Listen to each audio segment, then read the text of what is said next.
Silakan LVI Chapter Ambon. Mohon kesediaan ketuanya untuk membantu. Visi dan misi beta simpel saja. Beta akan mencoba memberikan yang terbaik untuk Supermoto Ambon. Beta akan membuat rumah bagi ketumpung teman-teman member Supermoto Ambon ini akan lebih besar lagi. Terus kedepannya beta harap ketong bisa saling kerjasama dengan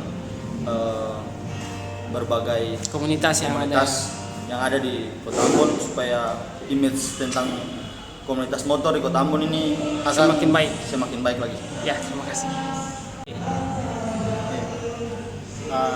Perasaan beta selama menjabat menjadi Ketua Umum Supermoto Ambon periode 2021-2022, selama 2 tahun itu banyak lika-liku dalam kepengurusan baik internal ataupun eksternal Supermoto Ambon.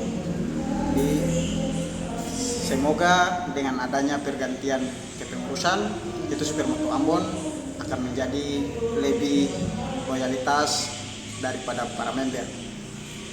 Dalam HUT ke-8 ini semoga kita bisa mengangkat lagi hubungan persaudaraan dalam internal Supermoto Ambon, baik ketemu punya antara member sendiri ataupun dengan komunitas lain, bahkan instansi pemerintah yang ada di Maluku, Kota Ambon.